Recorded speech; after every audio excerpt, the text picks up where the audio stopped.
ఎందుకని సంపాదించుకోవాలని ఆశ అయితే ఉంటుంది, కానీ సంపాదించుకోలేకపోవడానికి కారణం ఏంటంటే దేవుని యొక్క పరిశుద్ధ గ్రంథమే మనకు సాక్ష్యం చెబుతుంది. ఏమ్మా, దేవుని యొక్క పరిశుద్ధ గ్రంథమే మనకు సాక్ష్యం చెబుతుంది. నేను చెప్తున్నాను, ఈ లోకంలో సంపాదించుకోవాలని నువ్వు ఎంత ఆశపడ్డా నువ్వు సంపాదించలేవు. కానీ నీ పట్ల దేవుని యొక్క ప్రణాళిక ఉంటే అది హల్లెలూయా, అది నెరవేరాలి అంటే, దేవుని యొక్క ప్రణాళిక నీ పట్ల నెరవేరాలి అంటే నీవు దేవుని యొక్క చిత్తమును కనుగొని ఉండాలి, దేవుని యొక్క ప్రణాళికను కనుగొని ఉండాలి. అప్పుడు నీకు తెలియకుండానే నువ్వు ఆశీర్వదించబడతావు. ఏమో, దానికి సాక్ష్యం కూడా నేనే. ఏమో హల్లెలూయా.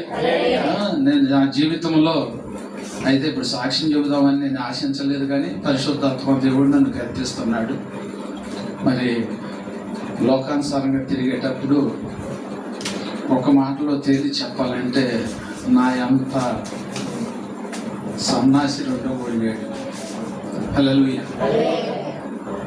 ఎంతగా రోత భ్రష్టు జీవితాన్ని జీవించానంటే, తోడబుట్టినోళ్ళు కూడా వచ్చి నన్ను పలకరించినటువంటి వారు లేరు. తాగి వచ్చి ఇంట్లో కొనుక్కుంటే మంచం కాడ కానీ పక్కన నా ఇంట్లో కూడా ఎవరు వచ్చేవాళ్ళు కాదు. బీడీలు కంపు కొట్టేది నా ఇల్లు. ఇన్నుండే ఊడితే మొత్తం ఒక మూల కూర్చోబడిన ఎత్తేది కూడా లేదు. హల్లెలూయా. ఏందయ్యా అంటానికి కూడా అవకాశం ఎవరు లేరు. అలాంటి భ్రష్టు జీవితంలో జీవించాను. నా ఇల్లు కూడా ఒక గుర్ర పాక, అంటే మీకు తెలుసో తెలియదు, ఇట్ట తాటేకు ఒక పక్క దింపు ఉంటుంది, దానికి ఒక కొమ్ము. వానొస్తే తడవని చోటు అనేది ఉండదు, బయట ఉండవొకటి ఇంట్లో ఉండవొకటి. ఆ స్థితి ఎందుకు జీవించాల్సి వచ్చిందంటే, తప్పించుకుంటానికి డబ్బులు లేక. తాటేకిల్లు కప్పించుకుంటానికి డబ్బులు లేక, అట్లాగే వానొస్తే మంచం లేపి అటు ఇటు తిరుగుతూ ఉండేవాడు. హల్లెలూయా. అలాంటి స్థితిలో జీవిస్తున్నటువంటి నన్ను దేవుడు పట్టుకున్నాడు. బ్రష్ చేస్తుంటే బ్లడ్ పడింది నోటమ్మటి, భయం వచ్చేసింది. నేను సిగరెట్లు కాలిస్తే, ఒక సిగరెట్ కాలిస్తే నాకు తృప్తి ఉండేది కాదు, కాల్చినట్టు అస్సలు ఉండేది కాదు. సిగరెట్ కాల్చేసి మళ్ళీ ఆ సిగరెట్తోనే మళ్ళీ సిగరెట్ ముట్టించేవాడు నేను. అలాగ 2 సిగరెట్లు కాలిస్తే అప్పుడు కొద్దిగా కాల్చినట్టుండేది నాకు. ఆ రకంగా సిగరెట్లు ముట్టెత్తంటే నా ఎమ్మడి తిరిగేటువంటి నా ఫ్రెండ్స్ అనేవాళ్ళు, అరే నీకు క్యాన్సర్ వచ్చిందిరా అని. ఆ రకంగా పీల్చేస్తున్నావు, నీకు క్యాన్సర్ వచ్చిందిరా అన్నారు. వాళ్ళు అన్నట్టుగానే నోటెమ్మడి బ్లడ్ పడేటప్పుడు నాకు అయ్యే గుర్తుకొచ్చింది. వీళ్ళు అన్నట్టుగానే నాకు క్యాన్సర్ వచ్చిందేమో అని చెప్పేసి నేను ఎంతో భయపడిపోయా. లోకానుసారమైనటువంటి భయం కదా. అలాగే లోకానుసారంగా నేను భయపడిపోయేటప్పటికి, అంటే నేను లోకానుసారంగా భయపడిపోయాను కానీ దేవుడు పట్టుకున్నాడు నా సంగతి నాకు తెలియదు. హల్లెలూయా. తీసుకొని వెళ్ళారు. మరి నాన్నగారు ప్రతి సంవత్సరం జనవరి 1వ తారీఖున నాన్నగారు సేవలోకి వచ్చాడు. మరి ఆ రోజు అందరికీ ప్రేమ విందు ఏర్పాటు చేస్తారు. ఆ రోజు నుంచి ఈ రోజు వరకు కూడా ఆ యొక్క కార్యక్రమాన్ని కొనసాగిస్తూనే ఉన్నాం. ఆ రోజు జనంలో కలిసిపోతే పోతలేమని చెప్పేసి అందరూ వస్తున్నారని నేను కూడా పోయి ఆ పక్కన మన చర్చి బలిపేట వెంబటే ఇప్పుడు ఆడ బెంచీలు వేసుకొని కూర్చుంటున్నారు చూసావా, అట్ట బెంచి వేసి ఉంటే ఆ బెంచ్ మీద కూర్చొని అనుకున్నాను, ప్రభా నాకు ఈ రోగం తగ్గితే నేను నీ సాక్షిగా ఉంటానయ్యా, నేను నమ్ముకుంటానయ్యా అని చెప్పి నా మనసులో నేను అనుకున్నాను. హల్లెలూయా. ఆ మాట నేను అనుకొని ఇప్పుడు 15 సంవత్సరాలు ఈ 15 సంవత్సరంలో ఆ మాట నా నోటి నుంచి వచ్చిన తర్వాత బ్లడ్ అనేది నా కళ్ళతో నేను చూడలే ఇంతవరకు. ఏ డాక్టర్ దగ్గరికి వెళ్ళలేదు, ఏ ట్రీట్మెంట్ నేను చేయలేదు. దేవుని సన్నిధిలో ఉండి ఒక తీర్మానం చేసుకున్నాను. ఆ తీర్మానం ఏం చేసిందంటే ఇప్పుడు 15 సంవత్సరములు ఏనాడు నా నోటి నుండి బ్లడ్ అనేది ఈనాటి వరకు కూడా నేను చూడలేదు. హల్లెలూయా. అప్పుడు దేవుడు తన దాసునిగా మరి రక్షణ పొందటానికి కానీ మరి నిలబడ్డ తర్వాత మరి ఆయన సేవకు పిలుచుకున్నాడు. ఎందుకు ఇప్పుడు ఈ సాక్ష్యం చెప్పాల్సి వచ్చిందంటే, ఆనాడు తాటేకు పాక కప్పించుకోవడానికి లేనటువంటి నన్ను దేవుడు ఎన్నుకున్న తర్వాత నేను అడగకుండానే నాకు డాబా ఇచ్చాడు. నేను అడగకుండానే దేవుడు నాకు డాబా ఇచ్చాడు. హల్లెలూయా, హల్లెలూయా. ఏమో 1000 రూపాయలు పెట్టి తాటే కొనుక్కొచ్చి ఇల్లు కప్పుకోలేనోడికి 9 లక్షలు డాబా ఇచ్చాడు. 9 లక్షలు డాబా ఇచ్చిన తర్వాత ఒకరోజు కొనుక్కొని ఇక్కడికే మొత్తానికి అప్పుడు నేను బండి వేసుకొని వచ్చేవాడిని. ఫస్ట్లో బండి వేసుకొని వచ్చేవాడిని. ఇక్కడ నుంచి వెళ్ళిన తర్వాత ఏందో ఒళ్ళల్సినట్టుగా ఉండి బలిపీట మీద నేను కొనుక్కుంటాను. అయితే ఇంట్లో పోను, మంచం మీద కొనుక్కొని ఎక్కడ కొనుక్కోను. ఎప్పుడు ఆ నైట్ నా పడక అంతా కూడా ఈ బలిపీట మీదే, ఎక్కడ ఉన్నప్పుడు కూడా ఇక్కడ కూడా బలిపీట మీదే ఉండేవాడిని. దేవుడు ఫస్ట్ నుంచి ఆయన యొక్క సింహాసనం మీదే కూర్చోబెట్టుకుంటున్నాడు. అలసిపోయి నేను ఒకరోజు అనుకున్నాను, ప్రభువా అలసటగా ఉందయ్యా, రాత్రి కాలం మందు నువ్వే నాకు తోడుగా ఉండయ్యా అంటే తెలియకుండానే ఒక 3 వారాలు జరిగేటప్పటికి అదిగో ఇప్పుడు వేసుకొస్తున్నటువంటి ఆ కారును దేవుడు ఇచ్చాడు. నేను అడగలేదు, అలసట అని తెలియపరిచానంతే. వెంటనే దేవుడు కారుని ఇచ్చాడు. మరి కారు ఇస్తే కారు దోలటానికేమో నా శాత సాగుతాం, ఏమో డ్రైవర్ని పెట్టుకోవడానికి ఏమో డబ్బులు లేవు. మరి ఏంటి ప్రభు అంటే అప్పుడు యోహాన్ని ఏర్పాటు చేశాడు. మరి యోహాన్ని మరి దేవుడు ఆయన సన్నిధిలోకి తీసుకున్నాడు. ఆయన సన్నిధిలోకి తీసుకున్నాక మరి ఏంటి ప్రభు అంటే మళ్ళీ నాని ఇచ్చాడు. అబ్బో ఇక ఆడు తోలకం చూస్తుంటే కార్ల మీదుగా పైకి వచ్చినట్టు వస్తున్నాడు ఆడు తోలకం. అమ్మ కాస్త సందు దొరికితే జ్వరపడిపోతున్నాడు. ఏంటి ప్రభు అని భయపడిపోయా. ఏంటి నాయన ఎంత చెప్పినా కానీ అదే తోలకం తోలుతున్నాడు ప్రభా, ఏంది ప్రభా అని చెప్పేసి అంటే అనుకోకుండా నేను చెప్పకుండానే మరి ఇదిగో ఈ నాని అంతా నానీలే, అంత నానీలమేమో. మళ్ళీ ఇప్పుడు ఈ నాని నేను కొన్నాడు దేవుడు. ఇప్పుడు ప్రశాంతంగా ప్రయాణం చేసినట్టు కూడా లేకుండా ప్రశాంతంగా వస్తున్నాము. ఎటువంటి భయం లేదు మాకు. హల్లెలూయా. ఎందుకంటే ప్రయాణాలు అడబడి ఉండకూడదు. ఈరోజు నేను ఇప్పుడు ఈ సాక్ష్యం మీతో ఎందుకు చెప్తున్నానా అంటే, నీ పట్లైనా నా పట్లైనా ఎవరి పట్లైనా దేవుని యొక్క చిత్తం ఉంటేనే మనం సంపాదించగలుగుతాం.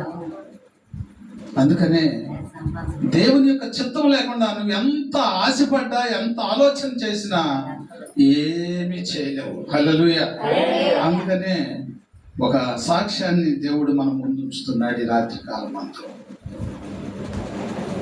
ఒక సాక్ష్యాన్ని దేవుడు మన ముందు ఉంచుతున్నాడు. దేవుని యొక్క పరిశుద్ధ గ్రంథంలో నుండి 1 సమూయేలు గ్రంథము 16వ అధ్యాయము 10వ వచనము 11వ వచనాన్ని మనం ధ్యానం చేసుకుందాం.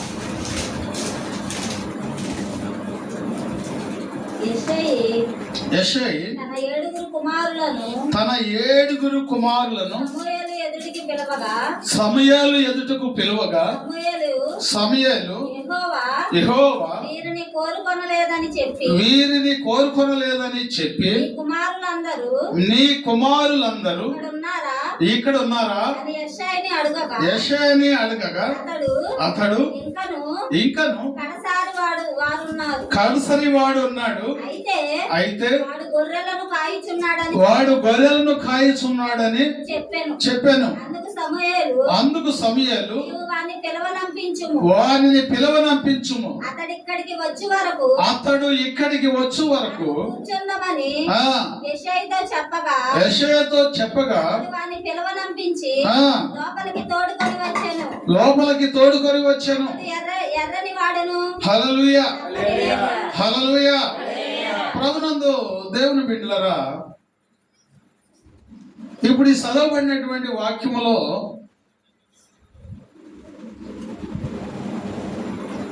రాజుగారు సౌలు గారు పరిపాలన చేయుచున్నప్పుడు దేవునికి వ్యతిరేకమైనటువంటి పనులు చేస్తూ ఉన్నాడు. దేవునికి వ్యతిరేకమైనటువంటి పనులు చేస్తున్నప్పుడు ఈ సమయాలు ఎంతో బాధపడుతూ ఉన్నాడు, ఎంతో బాధపడుతున్నప్పుడు దేవుడు చూసి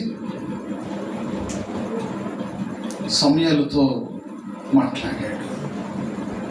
నీవు యెషయా ఇంటికి వెళ్ళు, నేను తన కుటుంబంలో ఒకరిని ఎన్నుకోవాలనుకుంటున్నాను రాజుగా, నువ్వు వెళ్ళు అన్నాడు. వారు ఏమైనా ఆశించారా? ఆ కుటుంబం ఏమైనా ఆశించిందా? రాజు కావాలనే మా ఇంట్లో ఎవరైనా రాజు అవ్వాలని చెప్పి వారు ఏమైనా ఆశించారా? ఆశించలేదు. కానీ ఆ కుటుంబం గురించి దేవుడు ఒకరిని ఎన్నుకోవాలని దేవుని యొక్క ప్రణాళిక అయి ఉన్నది. అప్పుడు వారి ఇంటికి పంపించాడు. ఇంటికి పంపించినప్పుడు, అయ్యా, నీవి యొక్క బిడ్డల్లో ఒకరిని దేవుడు ఎన్నుకోవాలనుకుంటున్నాడు, రాజుని చేయాలనుకుంటున్నాడు. అయ్యా, ఒక్కొక్కరిని నా ముందుకు తీసుకురామని చెప్పినప్పుడు అక్కడ ఉన్నటువంటి వారు అందరిని కూడా ఏం చేశారంటే ఒక్కొక్కరిని ఏమో ఆ యొక్క సమయాల ముందుకు తీసుకొని వచ్చినప్పుడు అక్కడ వీళ్ళందరూ కూడా ఎవరు కాదు అంటున్నాడు. వారు వచ్చి ముందు నిలబడంగానే, అమ్మ సమయాలు ముందుకు వచ్చి నిలబడంగానే దేవుడు అంటున్నాడు, పరిశుద్ధాత్మ దేవుడు అంటున్నాడు, ఇతను కాదు. రెండో వాడిని తీసుకొచ్చాడు, ఇతను కాదు అంటున్నాడు. అట్లాగా 7 తీసుకొచ్చిన వీళ్ళెవరు కాదు అంటున్నాడు. హల్లెలూయా. అప్పుడు ఆ సమయాలకు అనుమానం వచ్చేసి, అయ్యా, ఇంకెవరైనా నీ బిడ్డలు ఉన్నారా? వీళ్ళైనా ఇంకెవరైనా ఉన్నారంటే ఉన్నాడయ్యా. ఒకడు ఆడెందుకు పనికిరానుడు అని చెప్పి 4 గొర్రెలను కొనిపెట్టి అయితే అది ఆ యొక్క ఆ కొండ మీద ఆడవాళ్ళు అట్టాడు తిరుగుతూ ఆ గొర్రెలు మేపుకుంటూ ఉంటున్నాడు. అమ్మా, తల్లిదండ్రుల్లో విలువలేనటువంటి వాడు దావీదు, అన్నదమ్ముల్లో విలువలేనటువంటి వాడు, బంధువుల్లో విలువలేనటువంటి వాడు, అసలు లోకంలోనే విలువలేనటువంటి వాడు. కానీ యేసయ్య దగ్గర విలువ సంపాదించుకున్నాడు. యేసయ్య దగ్గర విలువ సంపాదించుకున్నాడు. విలువ కలిగినటువంటి వారిని దేవుడు ఎన్నుకోలేదు, కానీ విలువ లేనటువంటి వాడు గొర్రెలు మేపుకుంటున్నటువంటి దావీదును దేవుడు ఎన్నుకున్నాడు. అలాగే ఈ లోకానుసారముగా తల్లిదండ్రులు నిన్ను లెక్క చేయలేకపోవచ్చు, అన్నదమ్ములు నిన్ను లెక్క చేయకపోవచ్చు, బిడ్డలు నిన్ను లెక్క చేయలేకపోవచ్చు. కానీ నువ్వు దేవుని నమ్ముకుంటే, దేవుని యందు విశ్వాసం కనపరిస్తే ఆయన మొట్టికి నిన్ను విడిచిపెట్టే దేవుడు కాదు. ఆయన మాత్రం నిన్ను విడిచిపెట్టే దేవుడు కాదు. దావీదు ఏనాడు కూడా నేను ఒక ఉన్నతమైన స్థానంలో ఉండాలని ఆశించలేదు. నేను ఒక గొప్పవాడిని, నేను ఒక ఇదిగో ఉన్నతమైన స్థానం గురించి ఆయన ఏనాడు కూడా ఆలోచించలేదు.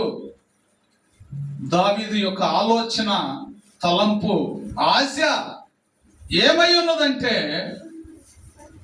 నేను దేవుని యందు విశ్వాసమును కనపరచాలి, నేను దేవునికి నమ్మకంగా ఉండాలి, ఆయన చిత్తాన్ని కనుగొని ఉండాలి, అనేటువంటి ఆ విశ్వాసం ఏం చేసిందంటే ఇదిగో రాజును చేసింది ప్రియ దేవుడు. అప్పుడు ఆ గొర్రెలు కాసుకుంటున్నటువంటి దావీదును పిలిచాడు దేవుడు. ఆ గొర్రెలు కాసుకుంటున్నటువంటి దావీదును ఇదిగో ఒక వ్యక్తిని పంపిస్తే, అయ్యా మీ నాన్నగారు నేను రమ్మంటున్నాడు, రమ్మని చెప్పంటే, ఏమా గొర్రెలు కాసుకునేవాడు ఎట్లుంటాడు? ఏమో గొర్రెలు అమ్మడి తిరుగుతా స్నానం చేసి చెయ్యక ఏమో చెమట కంపు కొడుతూ ఎంతో దుర్బలమైనటువంటి వాసన వస్తూ ఉంటుంది. అలాంటి వాసన కొట్టేటువంటి స్థితి నుండి ఇదిగో దావీదు ఇంటికి వస్తే, ఆయన ఇంటికి రాకముందే సౌలుతో దేవుడు మాట్లాడుతున్నాడు, సమూయేలుతో దేవుడు మాట్లాడుతున్నాడు, అడుగు నా ఇష్టానుసారమైన కుమారుడు. ఎవరంట? దేవునికి ఇష్టానుసారమైన కుమారుడు అంట. ఏమా ఇష్టానుసారైనటువంటి కుమారుడు ఎలాగయ్యాడు అంటే నిత్యము ఆయన స్వరణే. దావీదు నిత్యము ఆయన స్వరణే. పాటలతో కానీ డాన్స్ చేసే విషయంలో కానీ అసలు ఇక దేవుని విషయంలో తలంచుకున్నాడు అంటే అసలు తన్ను తాను మర్చిపోయేవాడు అంట. దేవుని విషయంలో ఆయన గణపరిచేటువంటి విషయంలో తన్ను తాను మర్చిపోయేవాడు అంట. అంతగా దేవుని గణపరిచాడు. ఎంత ఘనత అంటే పొందుకుంది ఆయన అంట. పాటలు పాడుతుంటే దురాత్మ శక్తులు పారిపోయాయి అంట. పాటలు పాడుతుంటే దురాత్మ శక్తులు పారిపోయాయి అంట. అంటే ఎంతగా దేవుల్లో లీలమైపోయి పాటలు పాడుతున్నాడంటే, అందుకనే అందరికంటే కడుగోటోడిని దేవుడు ఎన్నుకున్నాడు.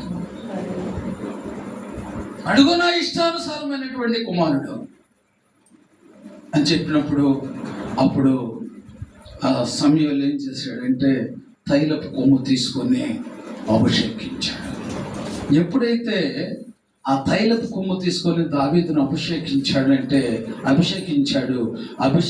వెంటనే దేవుని యొక్క శక్తి, దేవుని యొక్క బలము దావీదులో కంట బలముగా వచ్చేసింది అంట. హల్లెలూయా. ఎంతో బలంగా వచ్చేసింది అంట. దేవుని యొక్క బలాన్ని పొందుకున్నాడు, దేవుని యొక్క శక్తిని పొందుకున్నాడు, దేవుని యొక్క కృపను పొందుకున్నాడు. ఆ కృపను పొందుకున్నటువంటి దావీదును అంతటితో వదిలిపెట్టలేదు. ఎందుకంటే దేవుడు ఒక్కొక్కరి పట్ల ఒక్కొక్క ప్రణాళిక కలిగి ఉంటాడు. అది నీ పట్లే ప్రణాళిక కలిగి ఉన్నాడు, నా పట్లే ప్రణాళిక కలిగి ఉన్నాడు, మన అందరి పట్ల ఏ ప్రణాళిక కలిగి ఉన్నాడు అది ఆయనకే తెలుసు. కనుక ఆ మేలు పొందుకున్నప్పుడే మనకు తెలిసింది. ఇక్కడ 1 సమూయేలు గ్రంథము 16వ అధ్యాయములో గొర్రెలు కాసుకున్నటువంటి దావీదును అభిషేకించాడు.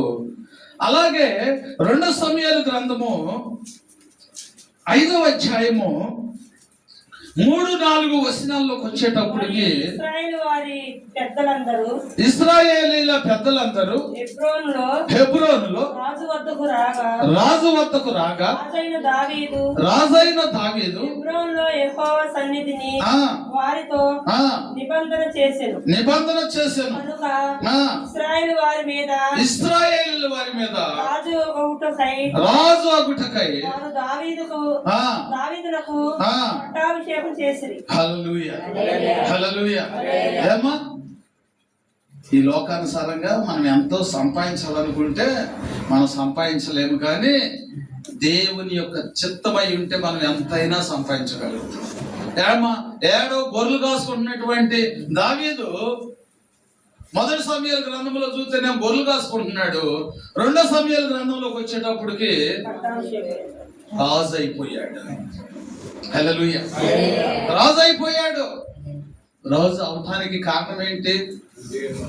దేవుని యొక్క చిత్తమును కనుగొని ఉన్నాడు, దేవునికి లోబడి ఉన్నాడు, దేవునికి భయపడి ఉన్నాడు.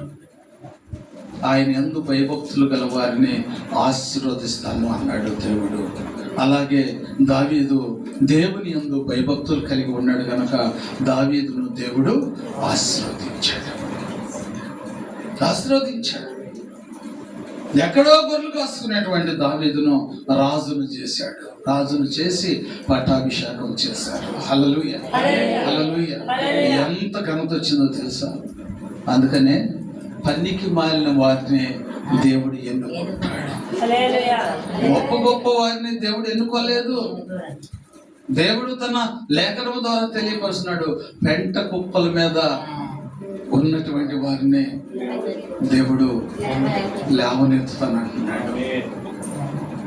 ఈరోజు మరి అట్టి విశ్వాసము నీలో ఉన్నదమ్మా? దావీదు దేవుని నమ్ముకున్నాడు కనుక ఆయన ఆశించినటువంటి స్థానాన్ని దేవుడు తనకిచ్చాడు. అలాగే నీవు కూడా దేవుని యందు విశ్వాసమును కనపరచగలిగితే నీవు ఆశించిన దానికంటే కూడా అధికముగా దేవుడు నీకు దయచేస్తాను అంటున్నాడు. నువ్వు ఆశించిన దానికంటే అధికముగా నువ్వు పొందుకోవాలి అంటే దేవుని పట్ల నువ్వు ఒక ప్రణాళిక కలిగి ఉండాలి, ఒక చిత్తము కలిగి ఉండాలి, ఒక నిరీక్షణ కలిగి ఉండాలి. ఏంటంటే ఇదిగో ప్రభువా, నేను నీ యందు విశ్వాసం ఉంచుతున్నానయ్యా అని చెప్పి ప్రతి దినము నాయన ఇదిగో సాయంకాల సమయంలో ఒక నిర్ణయం తీసుకోవాలి. ఏదో మనం సన్నిధికి వచ్చినంత మాత్రాన దేవుడు మన సమస్యలను తీసేయడు. ఏదో మనం సన్నిధికి వచ్చి ప్రార్థన చేసినంత మాత్రాన ఇదిగో మనల్ని బలపరచడు. అయితే ఒక తీర్మానం అనేది ఉండాలి. ఆ తీర్మానం ఏంటి అంటే ప్రభువా, ఇదిగో సాయంకాల సమయంలో ఏమో పగలంతా పనులు చేసుకొచ్చుకుంటున్నావు, సాయంకాల సమయంలో ఇదిగో 7 గంటలకో 8 గంటలకో నీకు సమయం కుదిరిన దాన్ని బట్టి ఒక సమయాన్ని కేటాయించుకొని ప్రభువా, ఇదిగో ఈ టైం నుంచి ఈ టైం వరకు 1 గంట అయితే గంట, 2 గంటలు అయితే 2 గంటలు నువ్వు తీర్మానం చేసుకొని ఆ యొక్క సమయాన్ని నువ్వు సద్వినియోగం పరచుకో. దేవుడు నీ స్థితిగతులను మార్చేస్తాడు. మనం ఆ యొక్క తీర్మానం లేనటువంటి ప్రార్థన చేస్తున్నాం కనుక దేవుడు మనకు ప్రార్థన ఆలకించట్లేదు. ఎందుకంటే అలా తీర్మానం చేసుకున్న ప్రార్థన దేవుడు ఎందుకు ఆలకిస్తాడా అంటే నువ్వు ఒక సమయాన్ని దేవునికి చెప్పావు అంటే ఆ సమయానికి దేవుడు వచ్చేసేస్తాడు. నువ్వు గ్రహించాల్సినటువంటి సత్యం ఏంటంటే నీ ఇంట్లో మరి ఆ ప్రార్థన జరుగుతుందా? ఏమో 1 గంటనో 2 గంటలనో ఏది మామూలుగా చేస్తాం. దేవుని యొక్క లేఖనం మనకి ఏం తెలియపరుస్తుందంటే ఒక తీర్మానం ఉండాలి. ప్రభు దగ్గర ఒక తీర్మానం ఉండాలి. నువ్వు ఎంత పని చేసి వచ్చినా, ఎంత సమయం అయినా మళ్ళీ టైం దాటకూడదు. ఏదో అన్ని పనులు చేసుకొచ్చుకొని నేను దేవునికి ఇచ్చినటువంటి ఆ సమయాన్ని నేను కేటాయిస్తాననేది కాదు. నీకు 8 గంటలకు కుదిరిద్ది అనుకుంటే 8 గంటలకి, 9 గంటలకు కుదిరిద్ది అనుకుంటే 9 గంటలకి, లేదు 10 గంటలకు కుదిరిద్ది అనుకుంటే 10 గంటలకు. నీకు కుదిరినటువంటి సమయాన్ని 1 గంట 2 గంటలో నువ్వు కేటాయించుకొని నువ్వు ఒక్కసారి క్రమం తప్పకుండా ఆ టయానికి నువ్వు ప్రారంభిస్తే దేవుడు నువ్వు ప్రారంభించక ముందే టైం అవుతుందంటే దేవుడు వచ్చేసి అక్కడ ఉంటాడు. అక్కడ ఉన్నాడంటే నీ ప్రార్థన ఆలకిస్తాడు. మన దేవుడు ప్రార్థనలో ఆలకించే దేవుడు, మన ప్రార్థనకు ప్రతిఫలం ఇచ్చే దేవుడు. అందుకనే ఆ తీర్మానం కూడా ఏంటంటే మన ఆత్మను బలపరుచుకుంటానికి, మన జీవితాన్ని సరిచేసుకుంటానికి. మరి ఆశించినట్టుగా దేవుడు దావీదు ఏమి ఆశించలేదు, కానీ దావీదును ఒక ఉన్నతమైన స్థానంలో ఉంచాలని దేవుడు ఆశపడ్డాడు. దేవుడు ఆశపడి దావీదును ఆశీర్వదించాడు.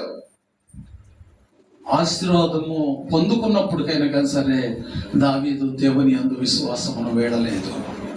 మనమైతే ఏదో ప్రార్థన చేయగానే ఏదో ఆగిపోయినటువంటి డబ్బులు వచ్చినాయి అంటే రావాల్సినవి వచ్చినాయి కదా అని చెప్పి తెచ్చినటువంటి దేవుని మర్చిపోయి వచ్చినటువంటి డబ్బును చూసుకుంటా ఉంటాం.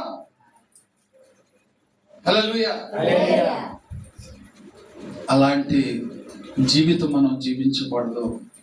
దేవుని కలిగి ఉంటే దేవుడు అంటున్నాడు, నా బిడ్డలైనటువంటి వారికి ఎప్పుడు ఏమి అవసరమో నాకు తెలుసు, నేను ఇస్తాను అంటున్నాడు. ఏమా శ్రమ వచ్చినా శోధన వచ్చినా నువ్వు నమ్ముకున్న దేవుని నువ్వు విడిచిపెట్టకూడదు. అన్నిటి నుంచి విడిపించగలిగిన వాడు దేవుడు మాత్రమే. హల్లెలూయా, హల్లెలూయా. మళ్ళీ మనము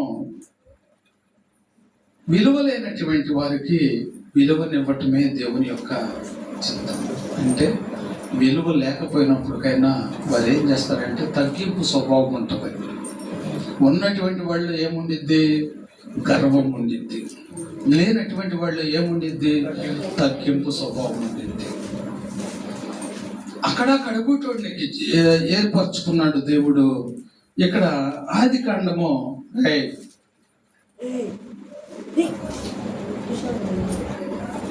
ఆది కాండము 37వ అధ్యాయము 27వ వచనములో మనం చూసుకున్నట్లయితే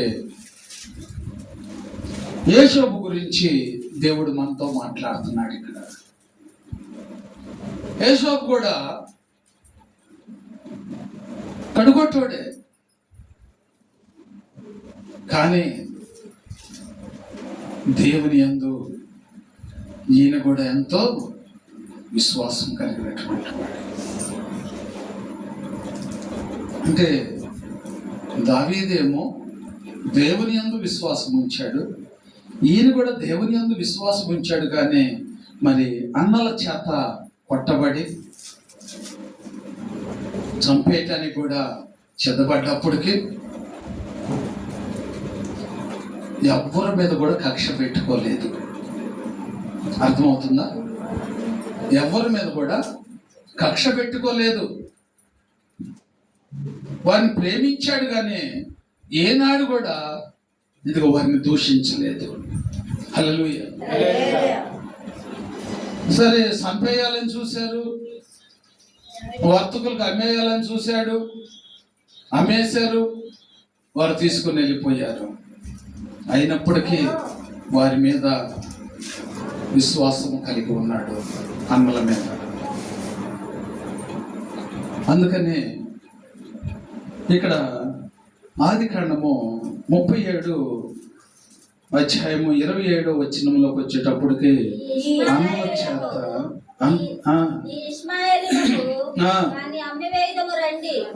వాడు మన సహోదరుడు, మన రక్త సంబంధి కదా, వానికి హాని ఏమీ చేయరాదని తన సహోదరులతో చెప్పాను. అందుకు అతని సహోదరులు సమ్మతించిరి. విద్యానీయులైన వర్తకులు ఆ మీదుగా వెళ్ళుచుండగా వారు ఆ గుంటలో నుండి యోసేపును పైకి తీసి ఆ ఇష్మాయేలులకు 20 తులముల వెండికి అతన్ని అమ్మివేసిరి. వారు యోసేపును ఐగుప్తులకు తీసుకొని పోయిరి. రూబేను ఆ గుంటకు తిరిగి వచ్చినప్పుడు హల్లెలూయా అమ్మేశారు. కానీ అన్నల మీద ఎటువంటి కక్ష పెట్టుకోలేదు, ఎటువంటి అసూయ పెట్టుకోలేదు. దేవుని ఎరిగినటువంటి బిడ్డలు ఏం చేయాలంటే ఎదటి వారు మనల్ని ఎన్ని తిట్టినా ఏమి చేసినా వారిని మనం దూషించకూడదు. దేవుడు మనకు ఒక ధన్యతను ఇచ్చాడు.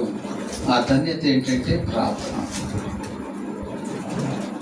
నిన్ను వలే నీ పొరుగు వారిని ప్రేమించమన్నాడు. అందుకనే వారు మనల్ని దూషించినప్పటికైనా మనం వారిని ప్రేమించేటువంటి వారిగా ఉండాలి. ఇప్పుడు యోసేపు గురించి మనం తెలుసుకోవాల్సిన విషయం ఏంటంటే ప్రేమనే తెలియపరిచాడు. ప్రేమను తెలియపరిచినటువంటి యోసేపు దేవునికి భయపడి ఉన్నాడు. తీసుకొని వెళ్ళిపోయి వర్తకులు అమ్మేసినప్పటికైనా కానీ సరే అక్కడ ఇదిగో యోసేపు గురించి దేవుని యొక్క వాక్యం చదివిస్తుంది. యోసేపుకు దేవుడు తోడై ఉన్నాడు. యోసేపుకు దేవుడు తోడై ఉన్నాడు. యోసేపుకు దేవుడు తోడై ఎందుకున్నాడు? తన్ను తాను తగ్గించుకున్నాడు. తను ఎవరి మీద కూడా ద్వేషం పెట్టుకోలేదు, ఎవరి మీద కూడా అసూయ పెట్టుకోలేదు. ఆయన ఎప్పుడూ దేవుని గురించే ఆలోచించాడు.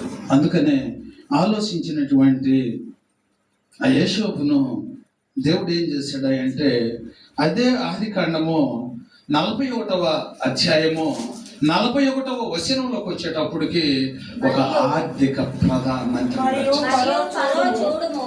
మరియు ఫరో చూడము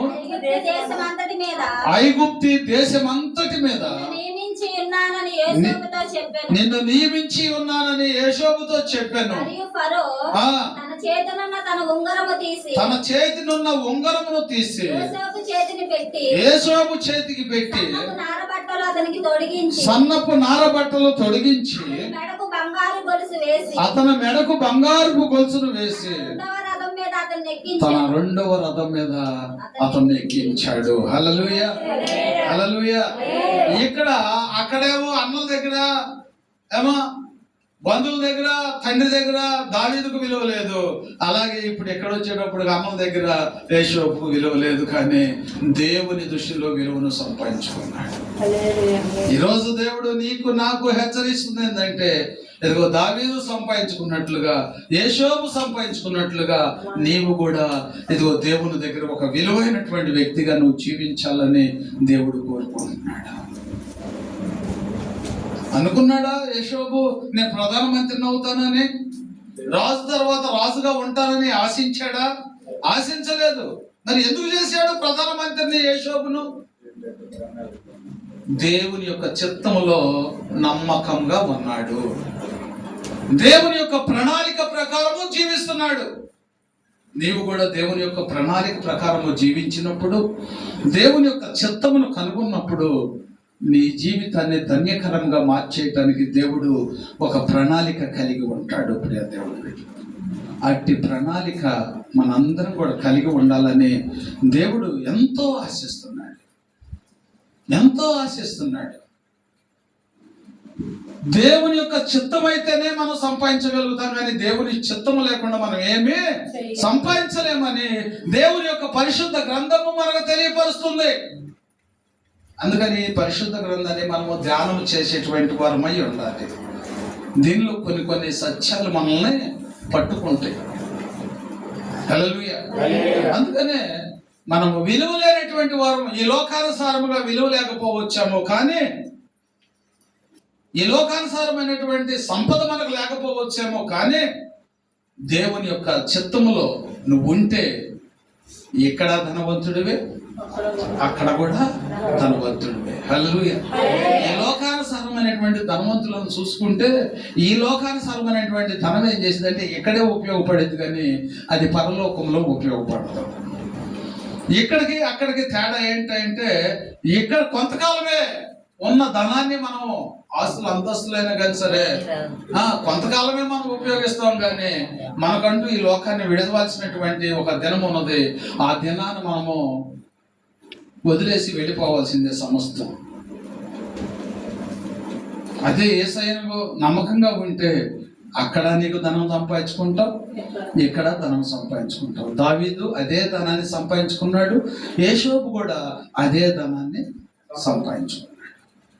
ఇప్పుడు వారి గురించి నీకు నాకు దేవుడు ఎందుకు తెలియపరుస్తున్నాడంటే, అట్టి ధనము నీకు కూడా అవసరమై ఉంది, పరలోక ధనము నీకు కూడా అవసరమై ఉంది. ఆ ధనాన్ని నువ్వు కూడా సంపాదించుకోవాలని దేవుడు తన లేఖనము ద్వారా మనతో మాట్లాడుతున్నాడు. ఈ రాత్రి కాలమందు నువ్వు వింటున్నటువంటి మాటలో నీ హృదయానికి ఎంతో బలమైనటువంటి మాటలు, నీ కుటుంబాన్ని బలపరచగలిగినటువంటి మాటలు నీ హృదయంలో భద్రపరచుకో. వాక్యానుసారముగా జీవించు. దేవుడు నిన్ను వాడుకుంటాడు, నిన్ను బలపరుస్తాడు, నిన్ను ఒక ఉన్నతమైన స్థానంలో ఉంచుతాడు. ప్రియ దేవుని బిడ్డలారా, ఎందుకంటే ఆయన నమ్ముకున్నటువంటి వారిని, హల్లెలూయా, ఆయన నమ్ముకున్నటువంటి వారిని ఒక ఉన్నతమైన స్థానంలో ఉంచాలని దేవుని యొక్క ప్రణాళిక, దేవుని యొక్క చిత్తం. ఇక్కడ మనం చూసుకున్నట్లయితే దానియేలు గ్రంథము 2వ అధ్యాయము 48వ వచనములో మనం చూసుకున్నట్లయితే,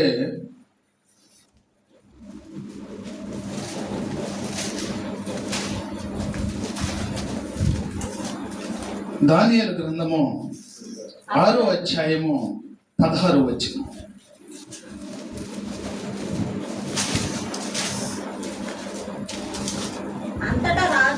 అంతటా రాజు ఆజ్ఞయ్యగా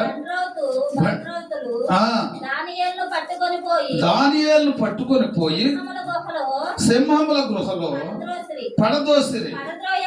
పడద్రోయగా రాజు నీవు ఆ, అనుదినము తప్పక సేవించుచున్న నీవు అనుదినము తప్పక సేవించుచున్నా దేవుడే నిన్ను రక్షించునని నీ దేవుడు నిన్ను రక్షించినా అని దానియేలుతో చెప్పెను. దానియేలుతో చెప్పాను. వారు ఒక రాయి తీసుకొని వచ్చి ఆ, ఆ గుహ ద్వారమున వేసి ఆ. దాన్ని మూసిరి. హల్లెలూయా. హల్లెలూయా. దేవుని యందు ఒక విశ్వాసం కలిగి ఉన్నాడు దానియేలు. ఏం విశ్వాసము? ఏమో ప్రతి దినము రోజుకు వచ్చేసి ముమ్మార్లు యెరూషలేము వైపు కిటికీ ద్వారం తెరిచి ప్రార్థన చేయటం. అదే నేను మీకు ఇందాక చెప్పాను కదా, ఏమో ఒక సమయాన్ని మీరు కేటాయించుకుంటే ఆ సమయానికి దేవుడు వస్తాడు. అప్పుడు మీరు చేసే ప్రార్థన దేవుడు ఆలకిస్తాడు. ఆ ప్రార్థన ఇప్పుడు ఎవరు చేశారు అంటే దానియేలు చేశాడు. రోజుకొచ్చి ముమ్మార్లు ఒక టైం పెట్టుకొని ప్రార్థన చేసేవాడు అంట. అయితే అపవాదిగాడు ప్లాన్ వేసి ఆ సమయాన్ని తప్పించాలని చెప్పేసి ప్లాన్ వేసి ఎక్కడ పడితే అక్కడ ప్రార్థన చేయటానికి వీల్లేదు, ఎక్కడైనా ఎవరైనా సరే ప్రార్థన చేసుకోవాలంటే రాజుగారి కోటలోకి వచ్చి మీరు ప్రార్థన చేసుకోవాలి, అంతేగాని ఎవరు ఎక్కడ పడితే అక్కడ చేయడానికి వీలు లేదంటే మరి దానియేలు ఒక తీర్మానం చేసుకొని ఉన్నాడు. ఏంటంటే తన గృహంలో ఇదిగో యెరూషలేము వైపు కిటికీ ద్వారం తెలిసి మోకాటి మీద ఉండి ప్రార్థన చేసుకుంటాను ప్రభు అని ఒక తీర్మానం చేసుకున్నాడు కనుక ఆ తీర్మానాన్ని దేవునికి ఇచ్చినటువంటి వాగ్దానాన్ని నెరవేర్చాడు. అయితే అపవాదిగాడు బెదరేశాడు. ఏం బెదరేశాడంటే నీవు కానీ రాజుగారి కోటలో కాకుండా నీ దేవునికి ఇచ్చినటువంటి మాట ప్రకారం నువ్వు ప్రార్థన చేస్తే నేను తీసుకొని వెళ్ళి సింహాల బోన్లో పడేస్తావు. సింహాల బోన్లో పడేసామంటే సింహాలు నేను తినేస్తాయి. ఇంకా నువ్వెవరిని ఆరాధిస్తావు, నువ్వు ఇంకెవరిని సేవిస్తావు అని చెప్పేసి భయం రావటం కోసం చేస్తే దానియేలుకు భయం అనేది రాలేదు. ప్రియదేవుడు, రాజు శాస్త్రాన్ని తిరగజేశాడు, తిరస్కరించాడు, దేవుని యొక్క మాటకు లోపడ్డాడు. దేవుని యొక్క మాటకు లోపడ్డాడు కాబట్టి దేవుడు దానియేలును ఎత్తి పట్టుకున్నాడు. దేవుడు దానియేలును ఎత్తి పట్టుకున్నాడు. అపవాదిగాడి ప్లాను నువ్వు దేవునికి లోపడి ఉంటే నీ మీద ప్రయోగం చేసిన అపవాదిగాడి ప్రయోగం చేసినప్పటికైనా వాడి ప్లాన్ ఎట్టి పరిస్థితుల్లో కూడా ఫలించదు. దానికి సాక్ష్యం ఎవరంటే ఇదిగో దానియేలు. రాజుగారి మాటను తిరస్కరించాడని చెప్పి ఇదిగో వారు శాసించినటువంటి రీతిగా తీసుకొని వెళ్ళి సింహాల బోన్లో పడేశారు. సింహాల బోన్లో పడేసినప్పుడు కూడా ఇదిగో సింహాలు కూడా పెంపుడు కుక్కల్లాగా ఆయన పాదాల దగ్గర పడుకున్నాయంట. ఎందుకని ఆయన పాదాల దగ్గర పడుకుంటానికి కారణం ఏంటి? దానియేలు దేవునికి లోపడ్డాడు కాబట్టి దానియేలుకు దేవుడు తోడై ఉన్నాడు. అలాగే నీకు కూడా దేవుడు తోడై ఉంటే అపవాదిగాడు నిన్నేమీ చేయలేడు, నిన్నేమి చేయలేడు. రాజుగారు వచ్చాడు, పొద్దున్న వేకుజామునే వచ్చేసి అన్నాడు, నిత్యము నీవు సేవించుతున్నటువంటి నీ దేవుడు నిన్ను రక్షించగలిగిన. హల్లెలూయా. ఇప్పుడు సింహాల బోన్లో పడేయడానికి ఆ ఒక ఆజ్ఞ ఇచ్చినటువంటి ఆ రాజు నీ దేవుడు నిన్ను రక్షించనని అడిగితే మరి ఇప్పుడు ఇక దానియేలు ఏమనాలి? ఏమా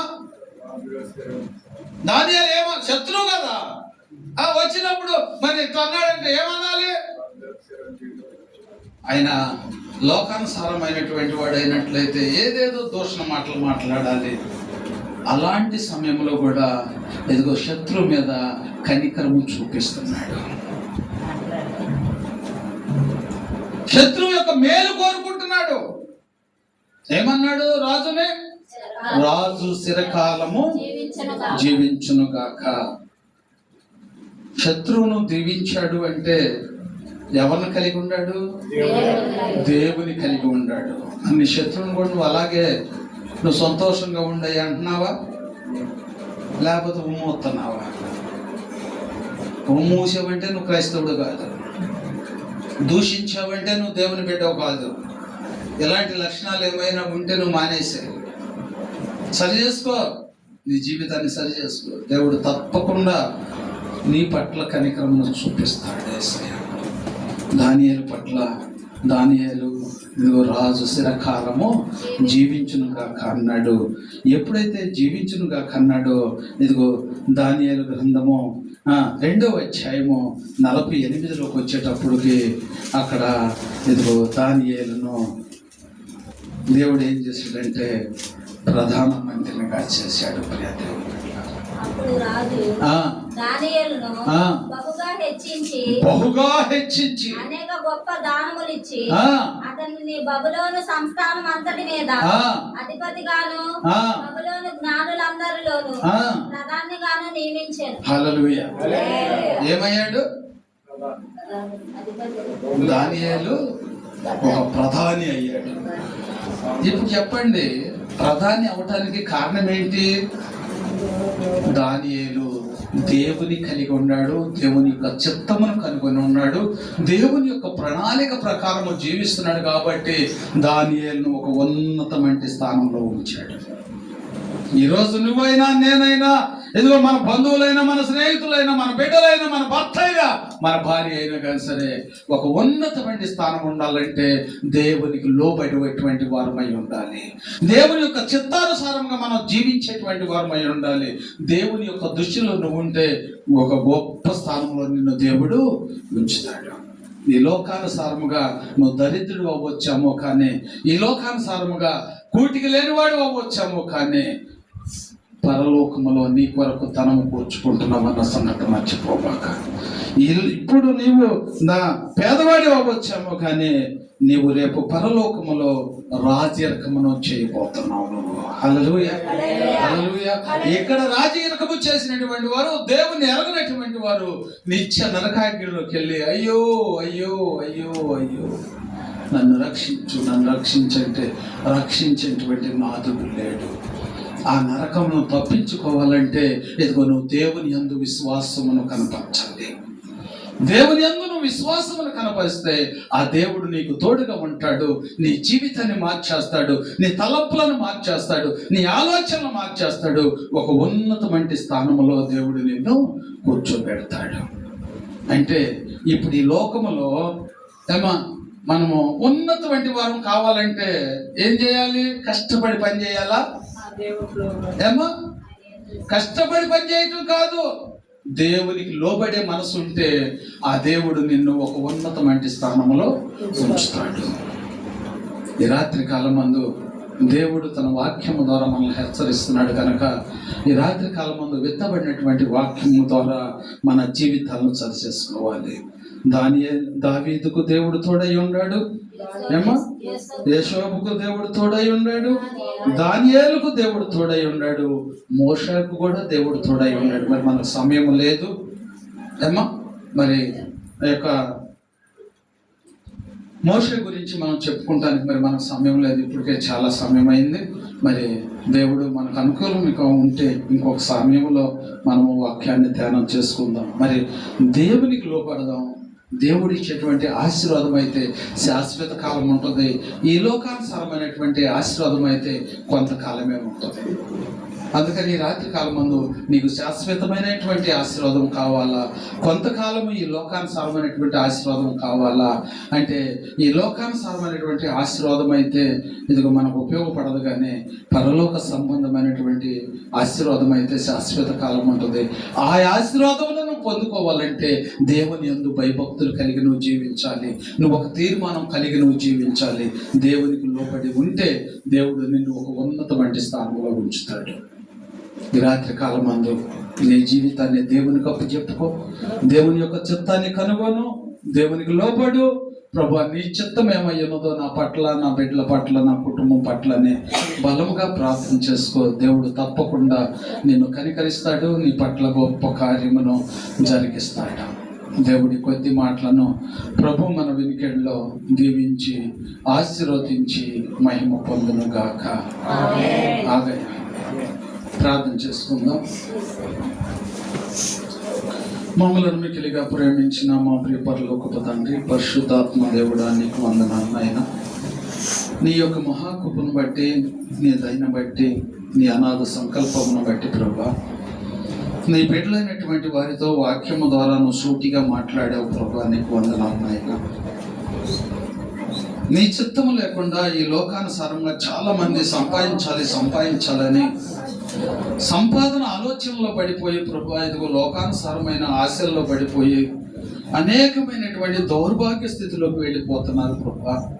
నీ లేఖనము తెలియపరిచింది ప్రభా, నేను నమ్ముకుంటే, నీ యందు విశ్వాసమును కనపరిస్తే ఒక ఉన్నతమైన స్థానంలో ఉంచుతానని నువ్వు మాట్లాడావు ప్రభా, నీకు వందనాలు నాయనా. నిజమే ప్రభా, నీ యందు విశ్వాసము కనపరిచినటువంటి దావీదును నువ్వు ఒక ఉన్నతమైన స్థానంలో ఉంచావు నాయన. యేషోబును ఒక ఉన్నతమైన స్థానంలో ఉంచావు ప్రభా. దానియేలును ఒక ఉన్నతమైన స్థానంలో ఉంచావు ప్రభా. మోషాను కూడా ఒక ఉన్నతమైన స్థానంలో ఉంచావు ప్రభా. అలాగే నేను కూడా ప్రభా ఒక ఉన్నతమైన స్థానంలో ఉండాలంటే నీ యందు భయభక్తులు కలిగి నేను జీవించాలయ్యా. ఈ లోకాశలు నాకు వద్దయ్యా, ఈ లోక తలంపులు నాకు వద్దయ్యా. నిన్ను కలిగి జీవించే జీవితమును నాకు ప్రసాదించమని ప్రార్థిస్తున్నాం ప్రభా, నీకు వందనాలు. మా జీవితాలకు ఒక అర్థం కలిగి ఉండాలంటే మా జీవితంలో, మా హృదయంలో, మా తలంపుల్లో, మా ఆలోచనలో నీ ఉండాలి ప్రభా, నీకు వందనాలు. ఈ రాత్రి కాలమందు వెత్తబడినటువంటి వాక్యము నీ బిడ్డలో ప్రభా జీవితాల్లో ఫలింప చేయమని ప్రార్థిస్తున్నాం అయ్యా. నిన్ను కలిగి జీవించే జీవితమును నీ బిడ్డలకు దయచేయి. నువ్వు ఇచ్చేటువంటి ఆశీర్వాదమును నీ బిడ్డలకు నువ్వు దయచేయమని ప్రార్థిస్తున్నాం.